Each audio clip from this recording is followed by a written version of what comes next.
Welcome to the Passion for Technology podcast. In this episode, we're diving into an article from our latest TQ magazine exploring the fascinating world of human-machine interfaces. For more details, interesting insights, and valuable infographics, be sure to check out the show notes. At the push of a button. The human-machine interface is as old as the first machine developed by humans. Thus, the history of control elements dates back to antiquity. It all began with purely mechanical levers and hand wheels. With the advent of electrification, it became possible for the first time to operate controls remotely from the function or machine.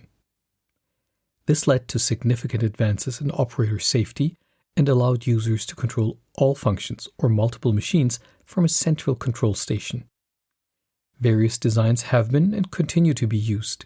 With buttons, push buttons, rocker switches, and toggle switches or levers, operators can trigger two mutually exclusive options, for example, on and off. Rotary knobs and switches, sliders and slide switches can be used to activate a variety of options or control a function with varying values such as dimming a light. Although technologies such as touchscreens or smartphones are increasingly used as human-machine interfaces, traditional electromechanical controls still have their place. For instance, they are still essential for critical functions such as an emergency stop, but even non-critical input operations are sometimes represented by mechanical interaction elements. Encoders, for example, enable the precise input and confirmation of values through rotary push controls, and a tactile grid provides the user with the necessary haptic feedback. The increase in industrial production, higher safety requirements, and the growing use in home automation and automotive solutions is ensuring solid growth in the push-button market. Market analysts from Data Intello have predicted an annual increase of 8% from 2022 to 2030 for industrial applications alone. Traditionally, individual controls were discretely connected to the corresponding actuator with one-to-one wiring. But as machines became more and more complex, the installation process became very time-consuming. For example, control systems, thick bundles of cables often needed to be connected to the plant. Today it is possible to use control elements that communicate with actuators via a bus system, which means that all the switches and buttons are connected via just one line. This saves space and weight and significantly reduces the effort required for maintenance and diagnostics. In the industrial sector, for instance, I/O link is often used, while in the automotive field, the CAN bus is more common. As well as significantly reducing the amount of wiring, these smart control elements also have the advantage that they can be reprogrammed. If a machine is extended, for example, a switch can be reassigned to a new function. The switching elements can also be individually configured, such as the sensitivity of capacitive buttons or the force travel curve. Integrated microcontrollers also enable smart functions, such as the timely prognosis of maintenance needs through self-diagnosis. In the past, especially in the field of working machines, it was often said that operators could feel the machine better through traditional hydraulic controls. However, today's electronic systems also provide mechanical feedback to the machine operator with the help of force feedback solutions. When computers started to be integrated into machines and systems, keyboards began to triumph as human-machine interface.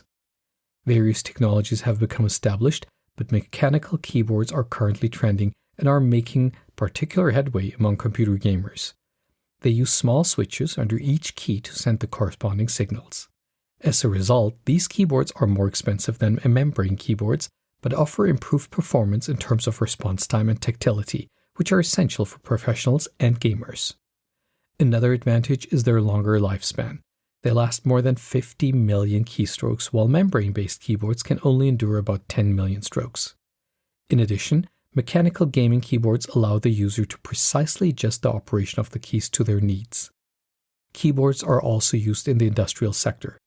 Here, robust construction, ease of operation, and reliable function are of primary importance. The input unit must be protected against vibration and shocks, or even designed to be explosion resistant. It should be protected against water, dust, dirt, oils, and chemicals, and be able to withstand temperature fluctuations. In addition to appropriately encapsulated classic keyboards, membrane keyboards and silicone rubber keypads are also used. Input keyboards are often used today as a supplement to touch systems, depending on the application. Tried and tested input components such as membrane keyboards, silicone rubber keypads, and push buttons remain the preferred choice, including in terms of costs, in devices that have a limited number of functions, require good visibility, and are in constant use. This is because the financial expenditure for programming a graphical user interface between human and machine is a significant factor. The rule is, not everything that is technically possible is also economically viable.